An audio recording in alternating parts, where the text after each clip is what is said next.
Hey everyone, welcome back to an episode, not a new episode, but just an episode of Nintendo Fanboyz. This is actually episode 30, which is pretty incredible actually. And unfortunately, Steven is back. Ugh. You missed me. Of course. I know you did. So Ahmed is actually coming back. I think it's next week, if I'm not mistaken. He was with his family and stuff like that, and he's supposed to be flying back. Yeah, I think he said it was like the 28th, if I'm not mistaken. He'll say something in the comments. I really want to get the three of us together, if that's at all possible. I think it could make for some very interesting discussion, where it could be Ahmed and I against Steven, because he's always trying to put a kink in our plans, that bastard. Anyways, so what have you been up to? Well, just the usual. I've been working. Last weekend we redid the roof on our house.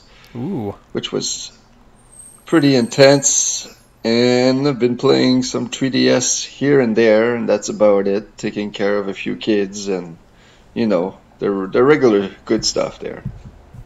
Wow, that was incredibly boring. that was horrible. Yeah, well, he's been gone for months, and his update is, you know, just taking care of kids, putting on a new roof. You know, wow.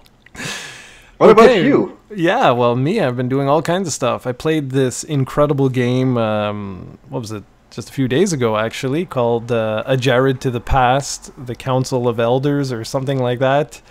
It was a true masterpiece, true masterpiece of game design. I've never actually played anything like that before. It was clear that the person who designed this was obsessed with 69, and I don't know if they know how to count, because defeating one enemy was pretty humorous, with like 69,997 EXP or whatever, and I leveled up and was basically godly and nothing could touch me. So yeah, it was probably going to be my game of the year actually. And so having played A Jarrod to the Past, you recently did your top 5 RPGs. Do you think you need to redo that list? I probably do. Yeah, I probably do. And just so you know, I actually have added this game into the Game of the Year sort of document that I keep. So it will be making an appearance. It's really shouldn't. It really should. What do you mean? It's going to be my number 10 probably. Yeah, but we'll see. Well, you should wait for the sequel. The sequel will be twice as big. Ooh, so I'm going to assume it took you 6 to 9 hours to make this one? Well, now it says I'm on my 5th hour, and the game is pretty much complete. I just need to debug it, because believe it or not, like the first A Jarrod to the Past, like if I would have published it when I finished it, it would have been unbeatable, because like I told you, like Steven, the final boss, even if you beat him, he would just stay there. It took me like an hour to figure out how to create an event and have that event disappear once it's done. And I had to Google it, and then I watched a YouTube tutorial on how to do that, and now I know how to do that easily, so that's good. But yeah, so we usually start with what we've been playing lately, so I might as well talk about RPG Maker Fest. It's pronounced Fest, by the way, not Fez. Okay. And yeah, I've been playing that probably around 7 or 8 hours now, really having fun with that.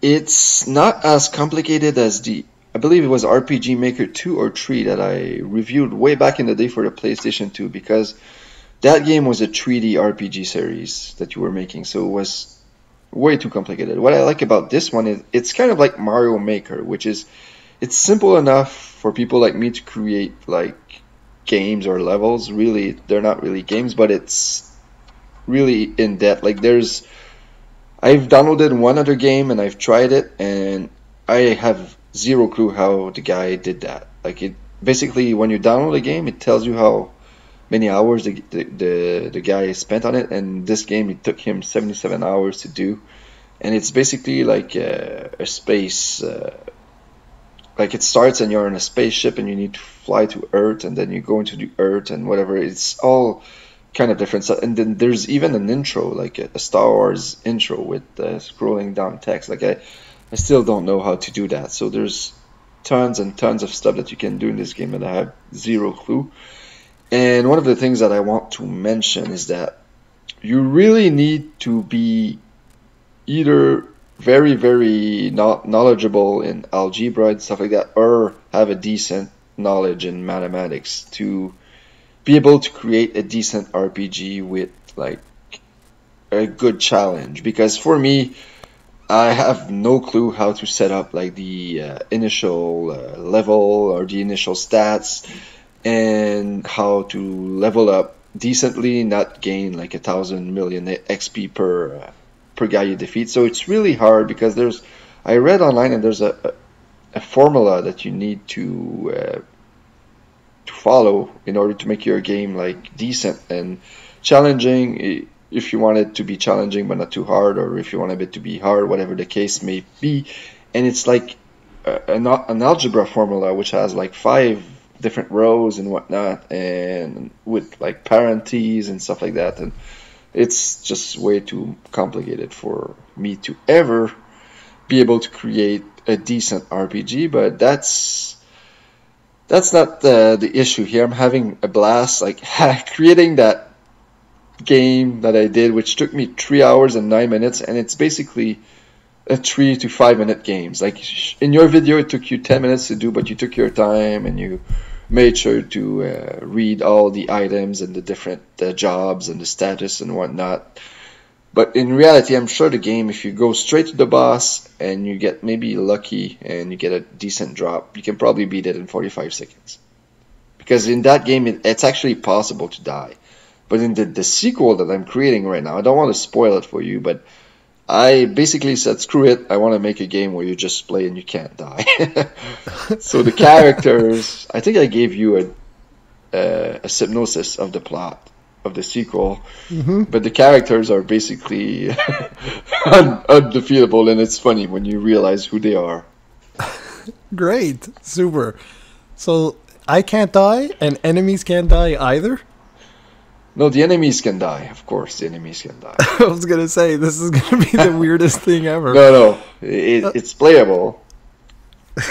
Well, I'll be the judge of that.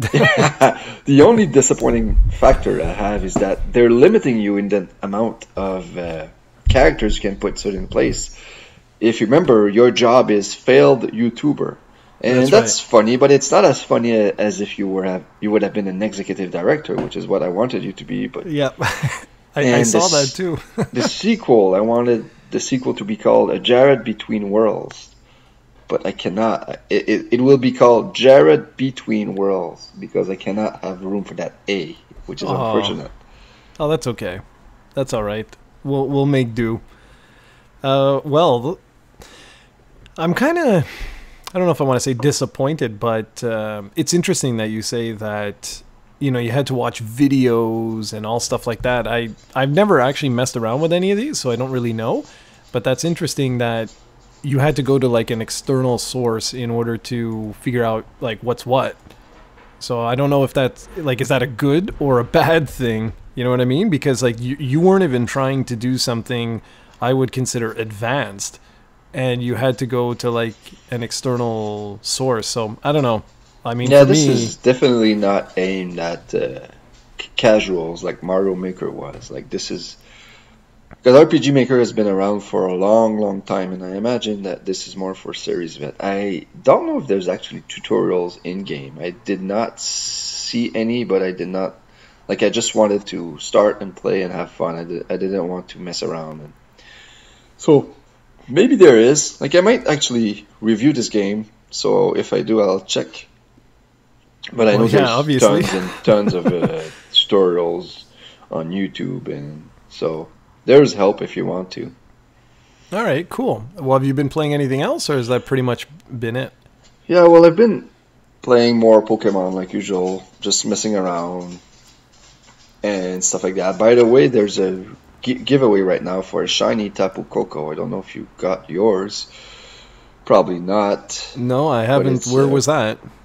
It's right now. You just go on Mystery Gift, and I think it's available until the 14th of August. And it's Ah, a cool. shiny Tapu Koko. I believe they'll probably do the 3 other Tapus. So that's a pretty cool giveaway. And I've also been playing Ever Oasis, Ah, there you go. and That's what I wanted you to talk about. that one I've completed it, and I've put close to 50 hours into that one, Oof. and I actually have a script written, so I'm probably going to do a review of it like one at one point this year or the next one, who knows? Probably maybe I'll just never do it, but I might actually do because now you seem to have time on your hands, you Yeah, bastard. well, So this you'll be week I'm able on to vacation this week. record the footage I need for this one. So, Well, move it, man, move it. I mean, I'm only off for a few more days. damn you, always pressuring me into I know. working for you. I am the Should worst. pay me more. So how was the game, damn it? It's amazing.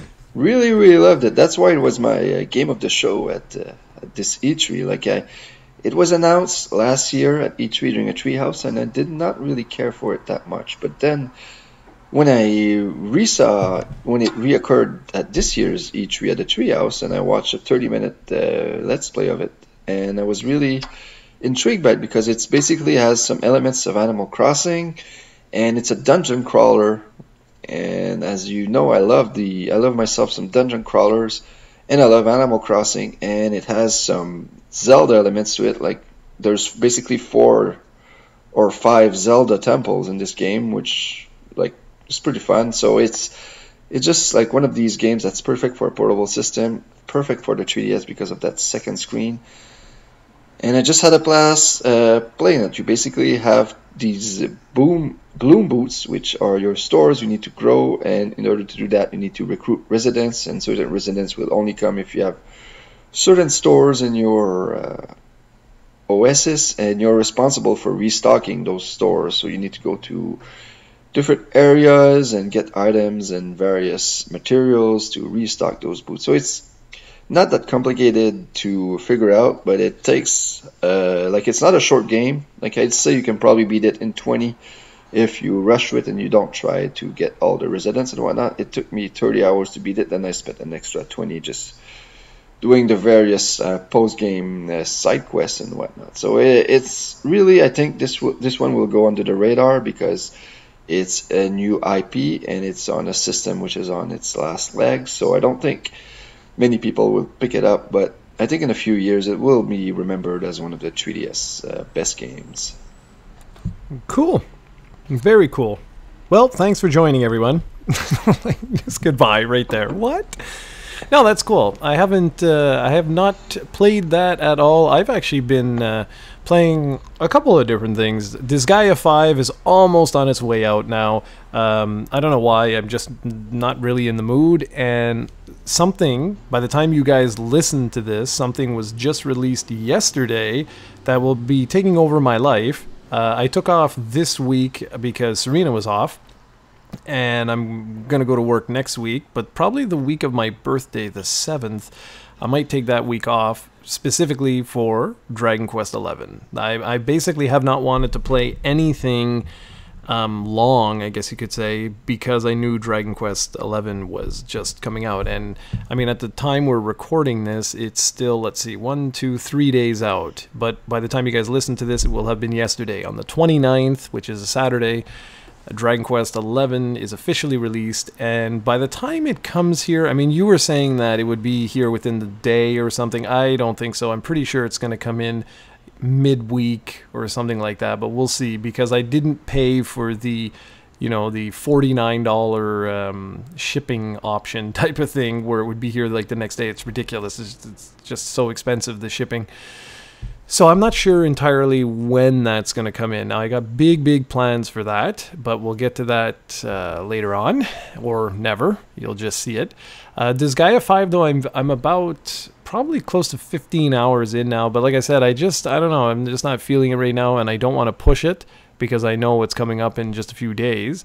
I went through the Breath of the Wild trials there, and I just was, you know, exploring and stuff like that. I got back into Zelda actually in quite a big way. I was going through, I got a whole bunch of Korok seeds and just really exploring. I love the new map, because it shows you everywhere that you've been, and it's pretty interesting. You can really highlight, like for me, I basically like beelined it to all the different shrines when I played the game, and it's cool because it actually records 200 hours of your playthrough, and you can actually watch on the map all 200 hours, seeing where your character went, which I thought was really, really neat.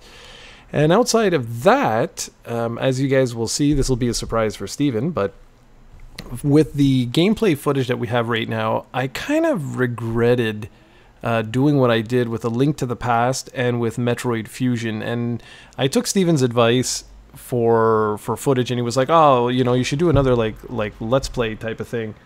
And that was fun and all, but I viewed it like it's kind of a waste, because if you don't watch our Fanboyz, or you don't watch Canadian gamers, if you just, let's say you just listen to it on iTunes or whatever, then you're missing like all of that footage. And I was like, it's kind of going like to waste, no? You know what I mean? Like, I was just like, it seems like stupid. It seems like there should be another purpose. And yes, I did reviews based off that the footage that I had, but it still didn't seem like enough. I was like, this is kind of dumb. There should be something else I could do. So starting with this podcast, actually, I'm actually doing a Let's Play. So what I'm doing is I've spliced the footage in such a way that I'm capturing an audio track separately than the video track, so I can use the video footage for review later on. I can use the footage for our podcast, but I can also post with the live commentary separately, so you guys can actually hear what I'm saying as I'm playing through the game. And I think I'm actually going to redo A Link to the Past when the SNES Mini or Classic Edition or whatever the hell it's called comes out, because it's something I actually got requested quite a few times, and we'll see. I mean, if this sort of thing catches on, like if this is something that people are actually interested in, then I might do this moving forward, especially since I'm already doing it. You know what I mean? Like, I don't know if you're into this. I would really love you playing through it, A Link to the Past again with commentary. Like, that would be really something fun to do. And I know that in the past I've done that when I watch Let's Plays of Pokemon games, and I've played along, and it's always fun to do that, especially if you did it with Dragon Quest 11. I don't know if you'll do the 3DS one because you're a lazy bastard, but that would be awesome for me because you're supposed to give me that game, and I would be following around. But you do realize though that I can give you both, right? Yeah, that's true. That's true. I'm just, you know me. The odds of playing a console with two kids is a lot. But maybe I'll make an exception for that one, especially if you do a Let's Play with that. That'd be cool to follow along. But A Link to the Past would really love to see you. I'm actually planning on purchasing that game for the 3DS soon, because I know it's on the 3DS eShop. So it is. I've been hoping to replay it. So that would be fun to do so. And I'm just wondering for the schedule. We used to have Let's Plays on Monday and Tuesdays. I don't know if you remember that, so maybe that would be cool to bring that back, maybe once a week or twice a week. We'll see how many videos we have. Yeah, man. And of course, you'll have to play the sequel to A Jarrod to the Past eventually. Yeah, I will, but I'm not going to say what game it is I'm playing right now. I'll leave that as a surprise because you don't know what it is. And I'm sure the viewers have no idea what it is right now. Oh, they know. They know, but you don't. So that's the thing. So obviously, I'm going through that right now. Whatever this mystery game is that you're watching, but the thing is, it's in Japanese. So I in the first episode, like I struggled quite a bit because I was like, wow, I don't remember where the hell to go, type of thing. It's almost like, imagine if you played A Link to the Past in Japanese for the first time. You know what I mean? Like it's well, not for the first time, but let's say it's like maybe the second time. And this particular game that I'm going through, I played it maybe once or twice. Not once. Of course I played it once, but I may have played it like twice. And so I'm finally getting back in the groove now. I found a good guide that can point me in the right direction. Is it for the Switch? It is. Okay, I think I know what it is then. Well, we will see. Do you want to guess? Yeah, I think it's the Mana series. Yeah, You very probably got good. The collection. Yeah, very good. So I'm playing Seiken Densetsu 2, which everyone knows, and that's why I'm starting with that one, which is Secret of Mana. And I only played that on the SNES, like I said, maybe once or twice. It was not like a Link to the Past type of thing. So I made it through to the water temple, and then I got stuck when I had to get to the dwarf village. Now, I'm sure you never even played the game, right? No. Yeah, okay. Well, you'll see as I go through. It's a really, really good game, and the multiplayer works. Final Fantasy Adventure is really impressive, man. They have 3 different types of I guess views that you can have. So you have the original pixel sort of square box, which is like this tiny little thing in the center, and all the screen real estate is essentially empty. You have like just a little wallpaper. If you press the R2 or whatever the hell it's called on a Switch, no, not R, L2, so ZL or whatever, you can then blow it up to basically fit the screen, with the exception, obviously, of the sides on the left and right, because it's a 4x3 game. But anyway, and that's how it works for Secret of Mana, and it's how it works for Seiken Densetsu 3. But for the original, so for Final Fantasy Adventure, it's a little different because you can cycle through the original monochrome washed out green, which is absolutely hilarious. I posted a picture of it on Twitter. I thought it was so funny because you can barely see anything. Like it's awful. And then you have black and white, and then you have like the Game Boy Color type of like whatever fake colors added and stuff like that. So that was pretty cool, and I'm actually really, really enjoying this, by the way. So I just figured, why the hell not? If I was going to get footage anyway for this podcast, I was like, why not? You know what I mean? Like I'll have the live commentary. I scheduled it for Friday right now, and it's only going to be a couple episodes, not something that's going to last 50 years here. And Dragon Quest is the one that I'm going to probably try and get somewhere, like you said, around Monday or Tuesday or something. But what's really annoying with that is I can't get access to the guides. I've tried everything. I don't know what to do. I can't order them from Amazon Japan. They won't ship to Canada. And the import shops, I can't deal with PlayAsia, and I don't even see PlayAsia offering the guides. And I really need access to those, or it's going to be a very boring Let's Play. Because that's right, you're still banned from PlayAsia for some reason, right? Yep, that's right. Yeah, I forgot about that. That's why you ordered from whatever that other place is. That's it. That's exactly it. So yeah, and I have no idea. And the company, their customer service is garbage. So I'm just looking right now to see if... But last time I checked, it was not... No, it is. Now they do have it available. You may have to order this for me. All right. Yeah, I'm serious. You may actually have to do this because it's the official guidebooks. There's 2 of them. There's one for the 3DS and there's one for PS4, and I really wanted those to ship the same exact day as the main game because I want to know what the hell to do. And the guide will make it a lot easier than trying to search online. You know what I mean? Like, it'll be easier to just have it in front of me, and I can have my phone with Google Translate, which would make it a lot easier. So you may have to do that for me. I can PayPal you the money. Yeah, sure, we can do that right after this. Alrighty. So you will arrive basically at the same time. Yeah. Games. Okay, good. Okay, so outside of that, that's pretty much it. I'm obviously waiting for Dragon Quest XI, and I'm stopping everything else. I'll keep going with Seiken Densetsu. Wow, my cat is losing his mind. He's running around like a lunatic. I'm like, what the hell just happened? So anyways, yeah, so that's it. I'll finish that, and that's that. So hopefully you guys like this. Please tell me if you don't, if you think this is stupid, if I'm wasting my time or anything like that. And that's it. So you can now begin the show officially. All right, and I'll give it right back to you because we're beginning with the Switch sales update. Okay, so I've got actually 2 pieces to this, so I don't know if I'm gonna, step on your toes here. The first one was that, I don't know if you even know this, but Splatoon 2 sold 500,000 copies in 3 days in Japan. Yep, yep. I saw the title. Yeah, I was like, wow. So it was tucked into the financials that I read. So I went to Bloomberg, and I went around. I don't like going to video game websites for financials. I don't know if you're even aware of this, but it's when you go to video game sites, I find that they never have the detailed information. It's always like, oh, well, there's this and that and blah, blah, blah. It's never, I don't know, I just never find it good. So here we go. There's a bunch of information. I got a bunch of bullet points here. I'll just run through this rather quickly.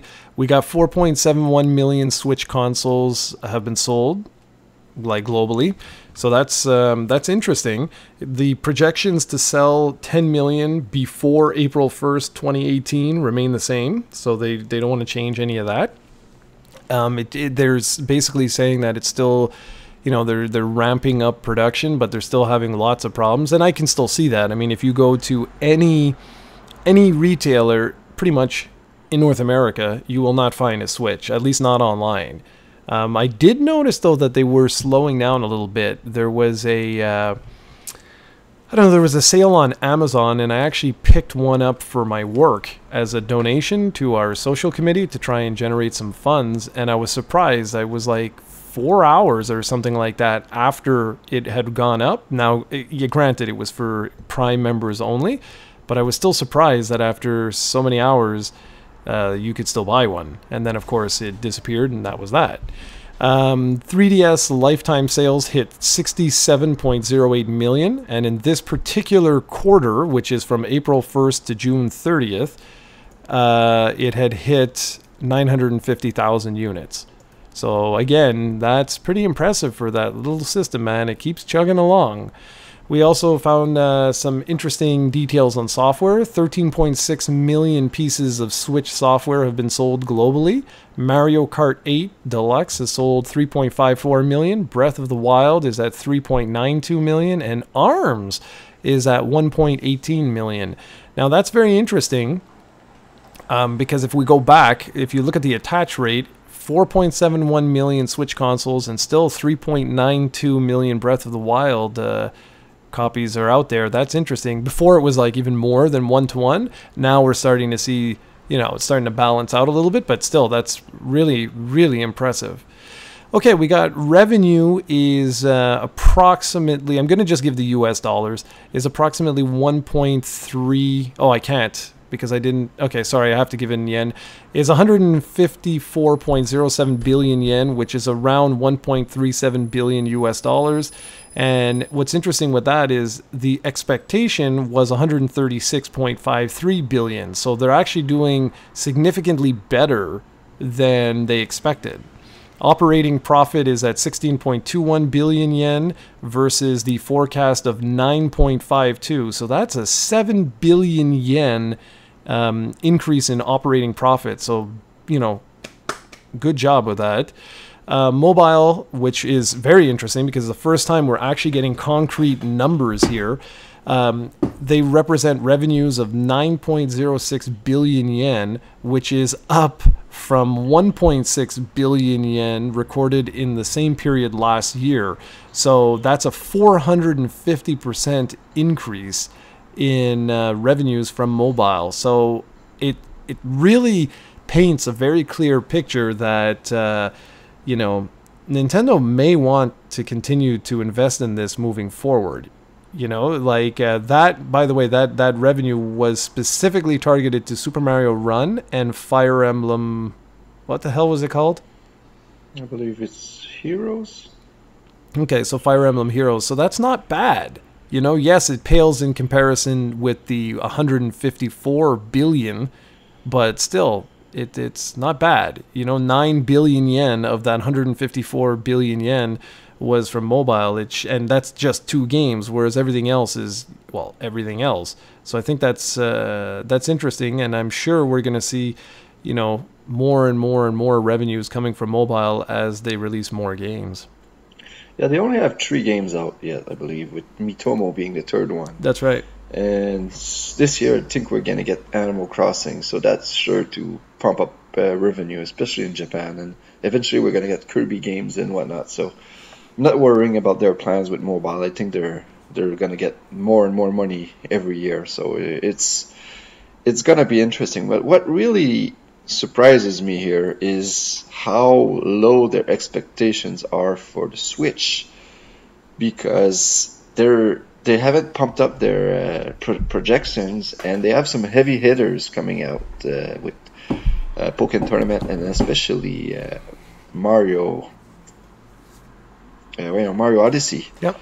So they should sell way more than 10 million. So my problem with that is that they probably still haven't figured out how to fix the supply issue. Yeah, clearly. Which in the long run will cost them probably around, and I'm going to be conservative here, about 3 to 4 million sales that they might get back, or they might never get back. And if I would be an investor, I would not be happy about that. And I still think that 4.7 million sold since March is good, but it's not a home run in my mind.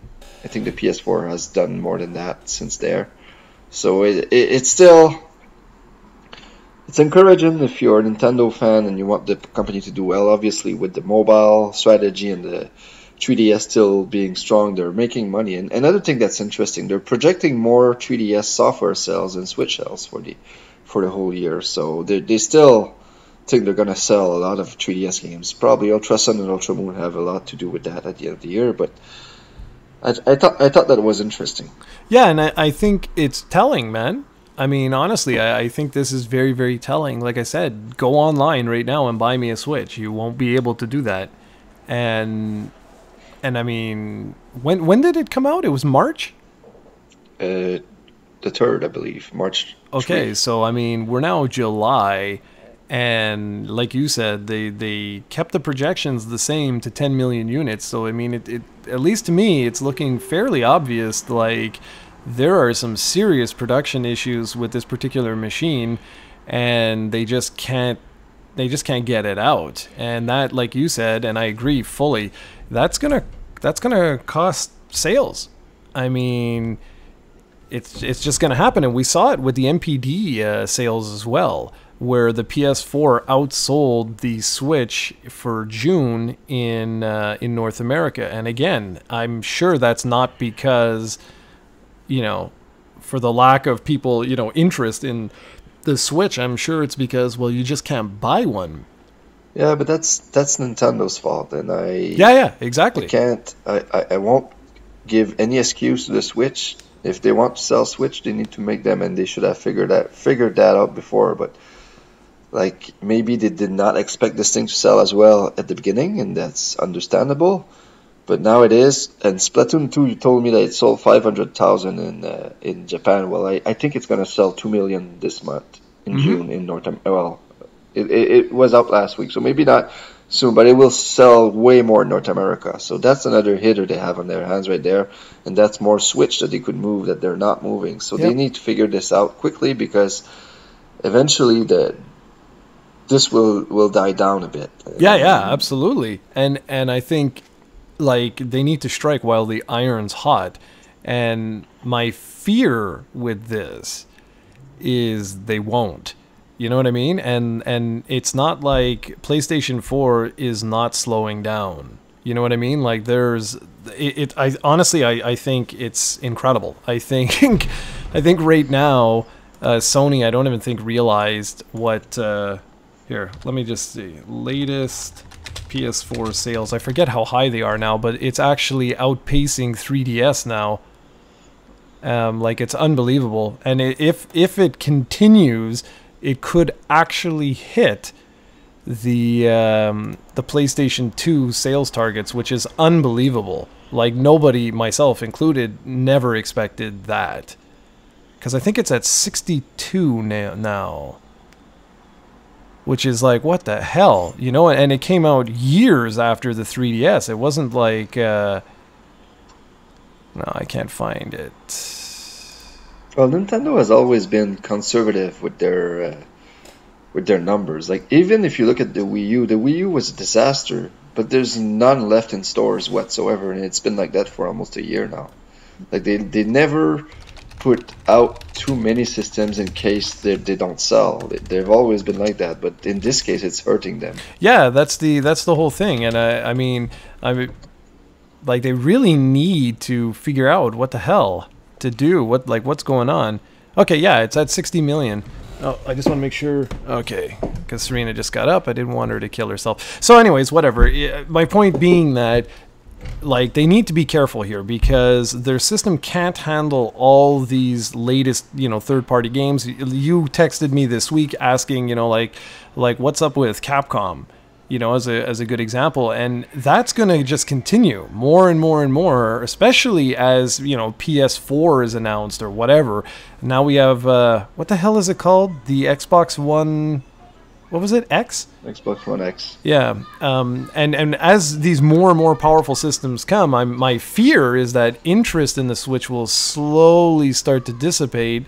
And those people who are like, well, damn it, I wanted one. Well, now, you know what? Screw you. I'm just going to go and get a PS4 and or Xbox One X or whatever in the next year or so.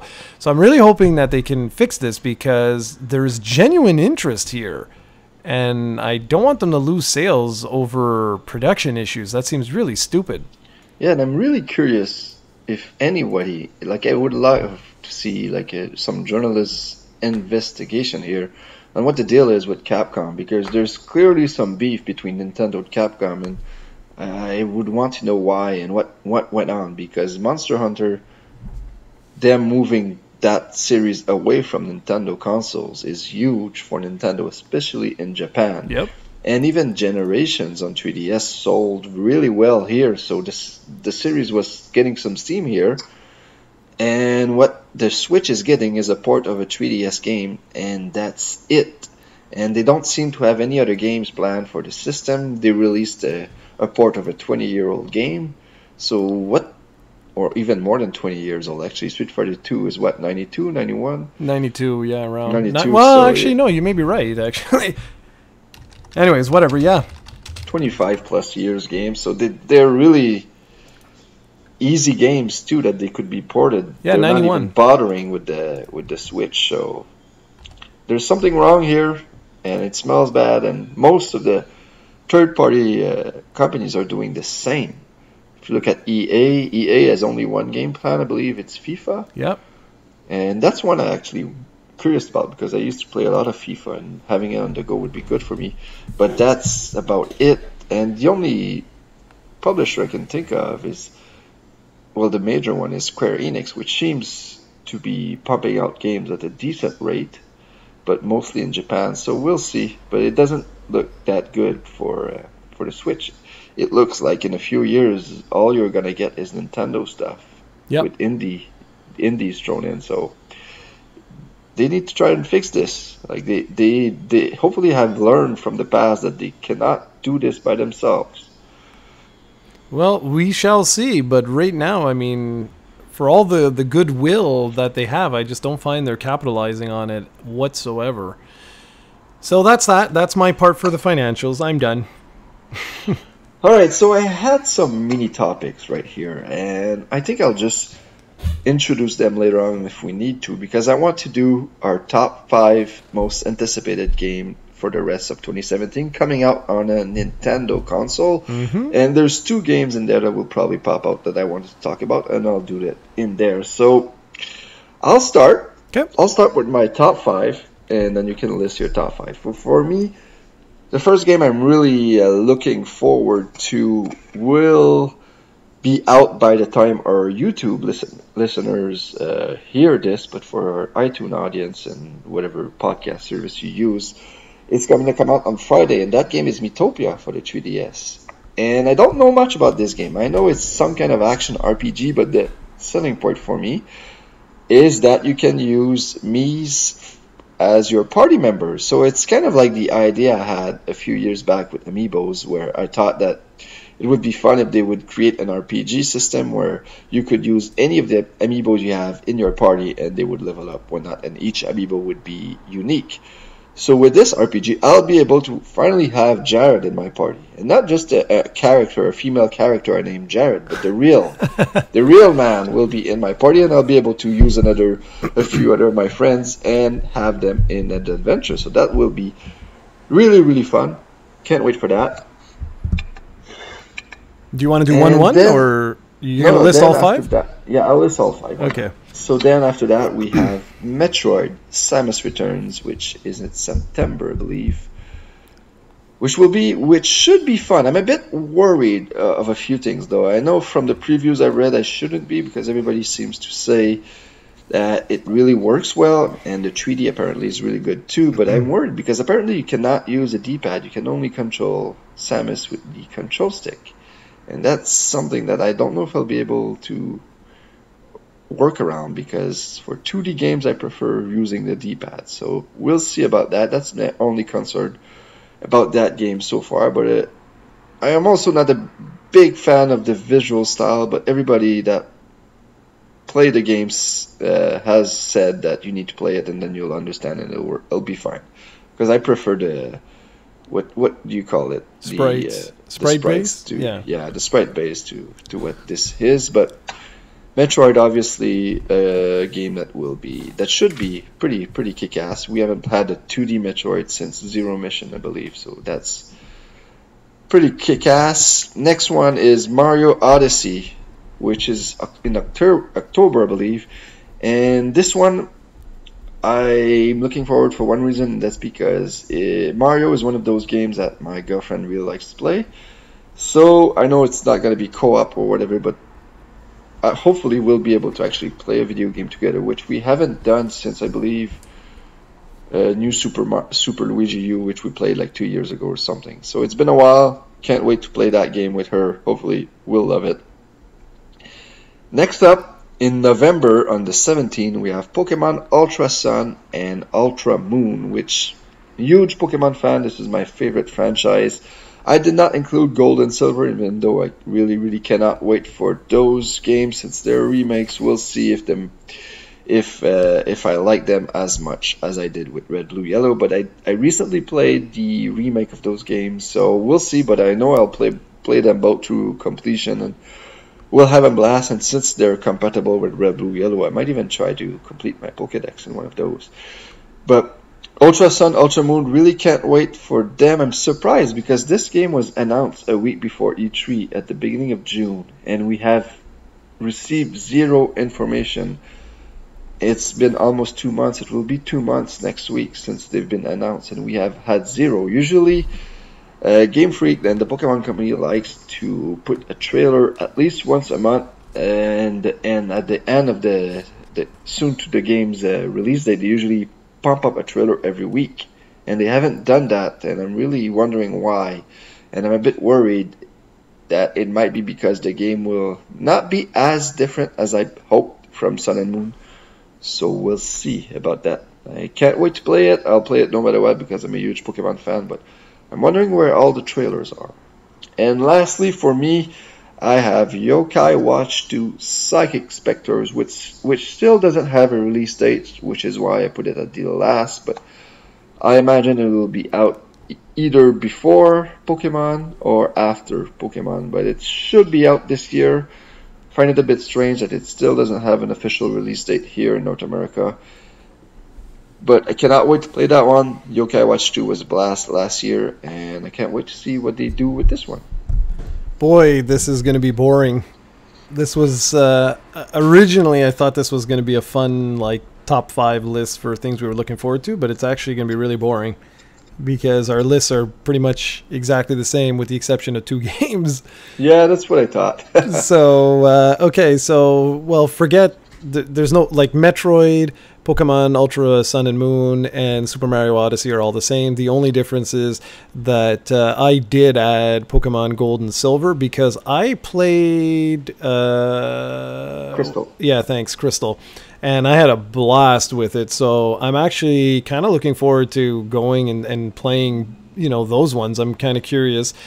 So I did add those, and it was a toss-up with that because I was like, you know, you had asked like for the ones that I'm most excited for, because I'm also really excited for Axiom Verge hitting on the Switch. I had a really good time with that on the Wii U, and having that on the Switch will be really fun. But instead, the game that I really wanted to mention was Sign Mora EX. That that looks like an awesome shoot 'em up. And to be really honest with all of you, I haven't played a shoot 'em up in a while. And to have a shoot 'em up on the Switch, and I think it's also released like on PS4 and other places, or it will be, or whatever. It looks really, really good. I'm really looking forward to that. And for Metroid, I have the same concerns that you do.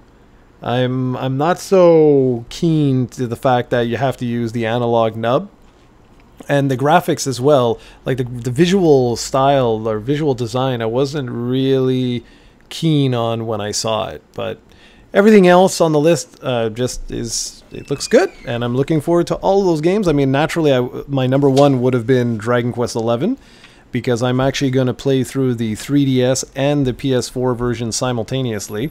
And what's very interesting, just for you, and I don't know why I didn't think of this, but you had mentioned that, you wish that I would play that one so that you could follow through. You can follow through.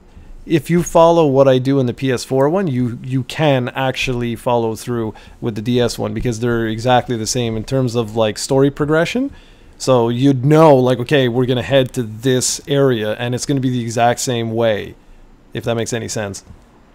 Yeah, and you can transfer your save file in some bizarre way, right? Yeah, okay, so, yeah, this was done as a means of being original. Okay, what you can do is there's a scroll of, I don't know if it's Resurrection. I forget exactly what it's called. It might be Resurrection, where you basically get a special code that you can enter back and forth between the two versions, and it more or less gives you your character with, a certain number of items equipped at a certain level. The interesting thing is it doesn't fully give you your character.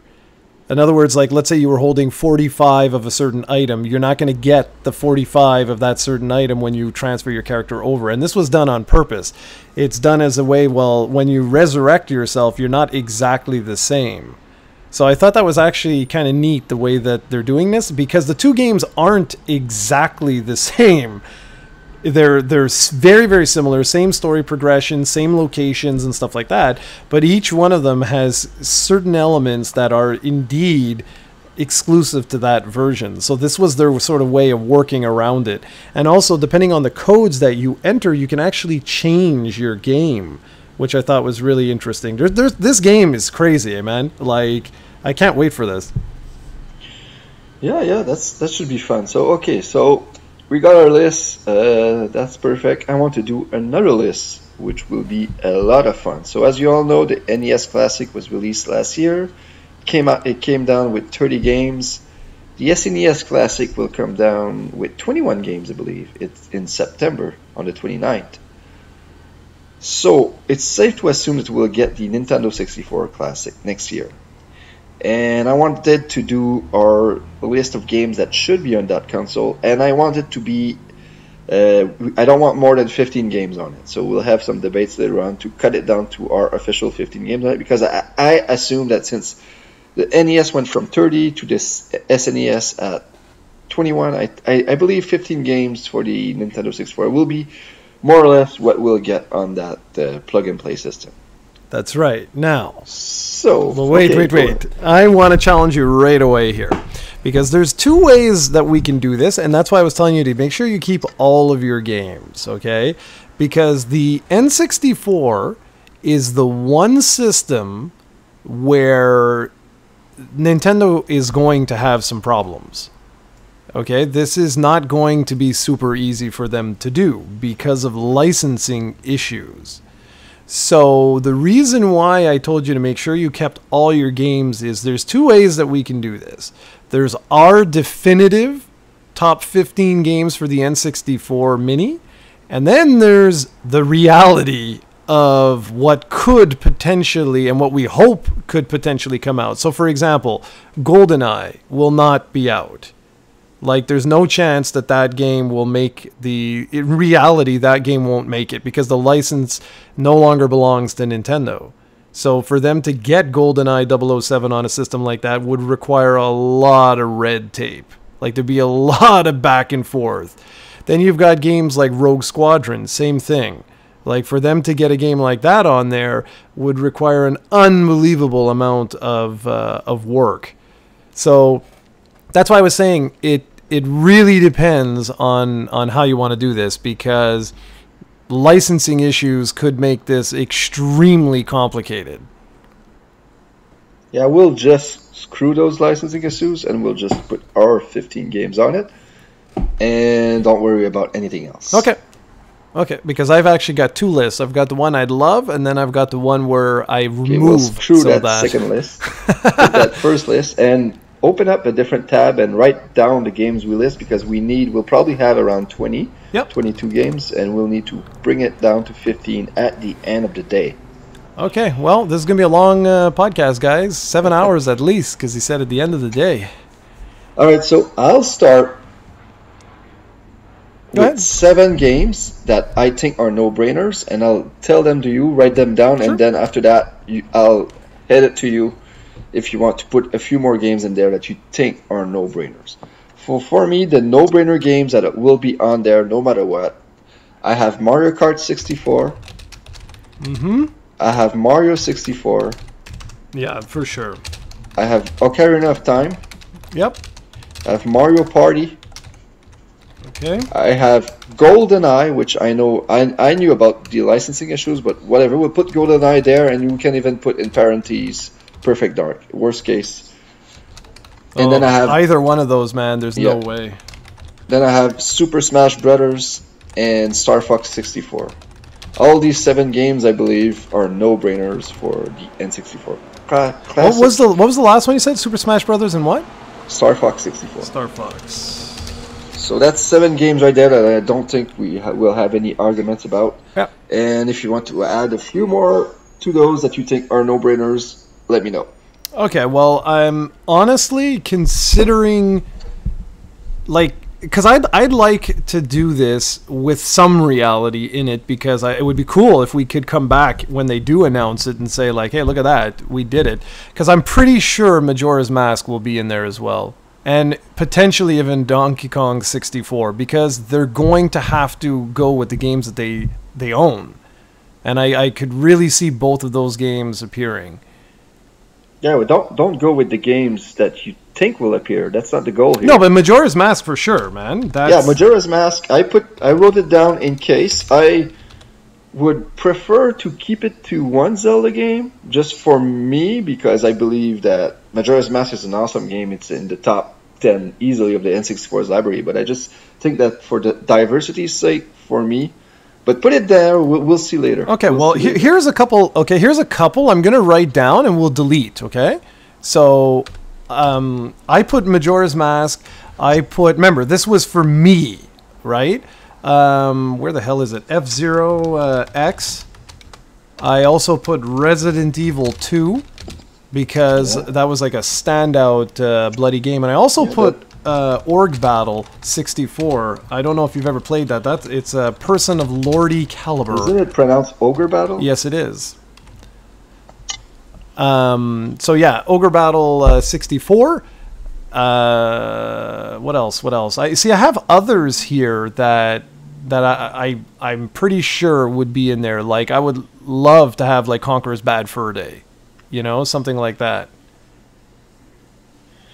Yeah, Conqueror's Bad Fur Day. I didn't put it. I don't consider it that amazing. But if you want to put it, you well, no. I know it will not be in the list, but write it down.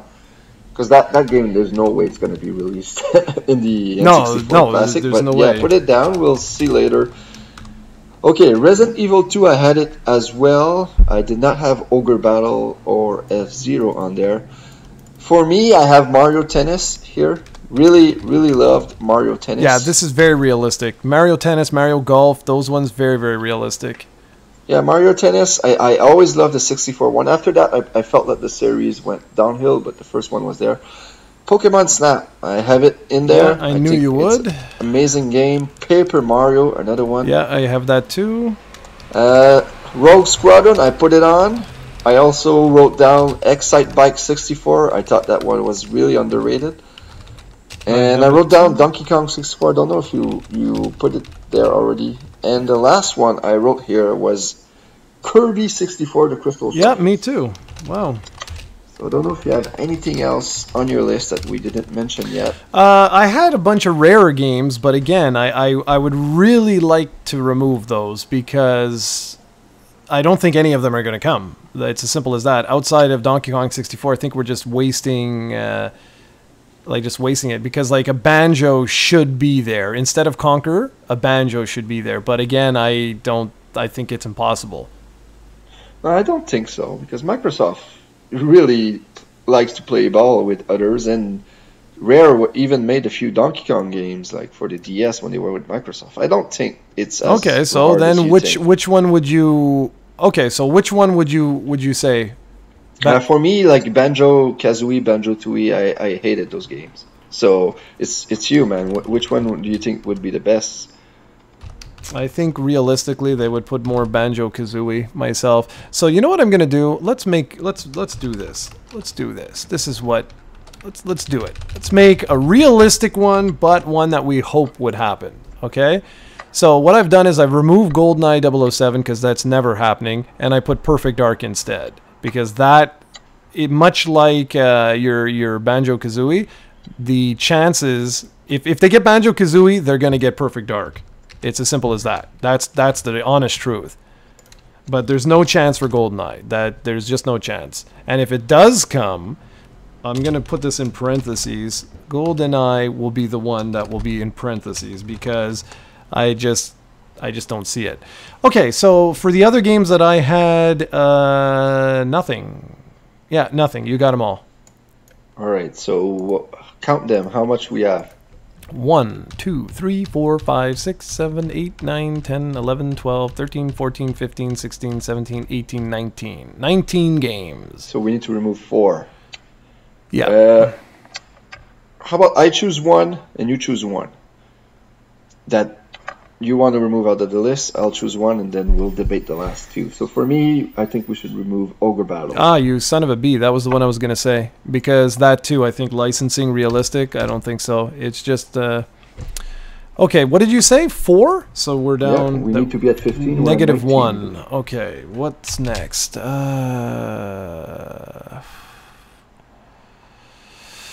I think Majora's Mask. Okay, so you're moving Majora's Mask. Yeah. Right, so now we're at 17. Yeah. Huh. And now, like, let's both really analyze this. You didn't have Mario Golf. You only had Mario... Oh, Rogue Squadron, I think, would be another one. I really enjoyed that game, but I think... Again, if I'm being honest with myself, I think that would be one that would go. I don't know about that. Really? Like, did you put Mario Golf in there? If you no, did? I didn't. Okay. I didn't. I was saying that we didn't put, because we have Mario Party and Mario Tennis. But Mario I could Party see is it. a no-brainer on that one. No, I know it's a no-brainer for sure. Mario Tennis, I could have the argument of it being removed because there's been better tennis games. Same as Excite Bike. I'm not sure. Excite Bike, Donkey Kong as well, man. There was a lot of people who liked that game, even though I didn't. Like, I wasn't I think Donkey Kong's a no-brainer almost, because that one, I know there's a lot of people who did not like it, but a lot of people did, and it's Donkey Kong. It's the only Donkey Kong game on 64. Yeah, that's my point, exactly. And even, see, like Kirby, I don't know, they've been showing Kirby a lot of love. Look at the SNES Classic there, man. There was like, what, 2 Kirby games, or 3, or whatever? Kirby 64 will be on there, and that's a really good game, so I wouldn't be surprised. So for me, the 2 that I think would be, if they truly get the licensing to Banjo and Perfect Dark, I think it would be something. Honestly, this is sad, but considering the relationship with Capcom, I wouldn't be surprised if Resident Evil 2 didn't make it, and if Rogue Squadron. But I don't want. No, but I know. I don't want the realistic stuff. Exactly. Because Resident Evil 2, I believe, it stays on the list. It's an awesome game. It is. I would personally, remove Banjo Kazooie because I was not a huge fan of that. Yeah, I like I said, I did not like those games, but so do I remove it? Yeah, Banjo Kazooie. So we're down to 1.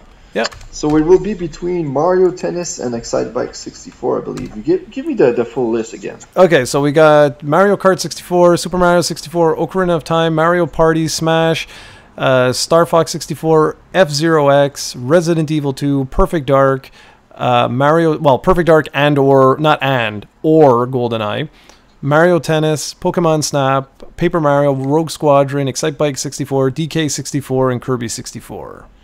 Okay, so it's between Mario Tennis and Excitebike. And I think I'd rather keep... I don't know, because we already have F-Zero, so we don't need another race. Yeah, that's it, exactly. Excitebike, I haven't played it since, so it might be all nostalgia. It might not be as good as I remember it. But it's between Mario Tennis No, and I think we remove Excitebike because just for, like, this gives us a sports game. You know what I mean? Yeah. And that all way, right, so there we go. That seems like a fair deal. I have no problem with that. So, do you want to read the final COE approved definitive list? All right. So let me just put this in. There we go. So it would be Super Mario 64, Ocarina of Time, Mario Kart 64, Mario Party, Super Smash Bros., Star Fox 64, F-Zero X, Resident Evil 2, Perfect Dark or GoldenEye, Mario Tennis, Pokemon Snap, Paper Mario, Rogue Squadron, Donkey Kong 64, and Kirby 64, the Crystal Shards. All right. That's a pretty good list. I'm proud of that list. Yeah. Now, if we were to say realistic, that is actually quite realistic.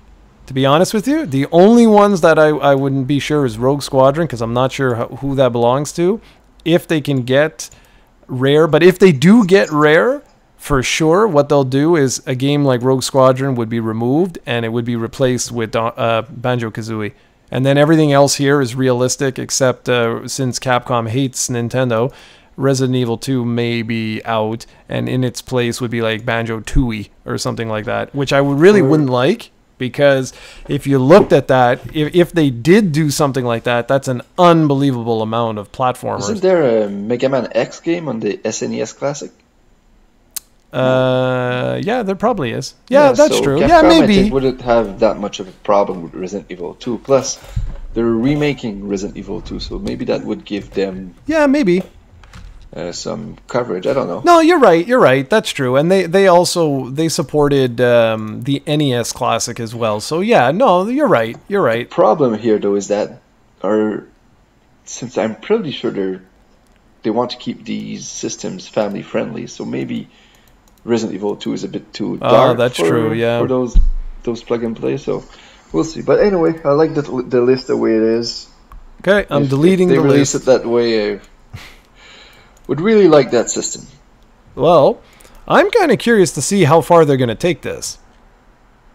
I think the N64 is the last one they can do, because the GameCube is not that old, and I don't think there's really that much nostalgia for it. Like, I love the GameCube; it's an amazing console. But if you look at sales-wise, yeah, like from NES to NES to Super NES to the N64 to the GameCube, there's always been a considerable drop between, and I think the N64 and the GameCube was one of the biggest drops. Yes, it was. The Wii, of course, brought it back. So I don't know if we'll get the GameCube Classic or the GameCube Mini, as you would say, but we'll see. Personally, that I would have a hard time, man. Yeah, yeah. The GameCube has like probably one of the strongest libraries. Yeah, of all, so. It would be brutal. I'd be like, oh, where's my Piano 3 or whatever the hell the game was. Project number 03. Yeah. That was hilarious. All right, cool. So you're up. All right, so I believe we'll end this with my blast from the past. Oh, already? I thought this was going to be like a 5-hour podcast. Oh. Well, I don't know. I thought this is a good length. It's good. So what's your blast from the past? My blast from the past today is a game like... Honestly, it's all nostalgia. Oh, and boy. It's funny because it was on an Angry Video Game Nerd episode. So people are going to say, he's crazy, that game's terrible. It's Superman 64? No, actually. I never played that one. It's Bugs Bunny's Birthday Blowout on the NES. Oh, my lord. I had a blast as a kid with this game, and my sister and I actually beat that game. Wow. So I... suppose that if it's a terrible game, we would have never bothered with it. That's my logic anyway.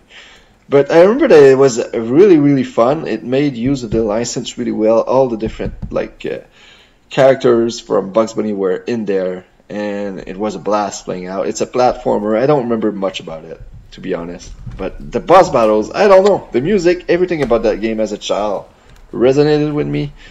And it probably is not one of the better NES platformers these days, but still, I loved it as a kid. I think it deserves a spot in here. Well, this is very interesting. I can't wait to hear what people say. Steven, you're insane. Or it's the greatest game of all time. Cool. Probably. So you still need to do a master list of these blasts from the past. You should do that because we're approaching dangerous levels now. Oh, yeah, for sure. I'm sure I've already repeated one I've said before in the past. But that's it. All right, sweet. So since you're here, you can sign us off. You always do that. Before you say that, I'm going to let you say the final words. Aww, final words. Click. That's the classic Steven way of saying goodbye. It's the lamest thing ever. All right, fine. Well, thanks for watching, everybody. Thanks for listening. And be sure to let us know what are your top 15 games that you would love to have on the N64 Classic, Mini, whatever. And again, forget about royalties and licenses and all this sort of jazz, and just have fun with it and let us know what you think. And also, what are your top 5 games that you're looking forward to that are getting released on a Nintendo platform in the coming year, months, days, what have you. All right, guys. Thanks for watching, everybody. Thanks for listening. Take care, and we'll catch you next time.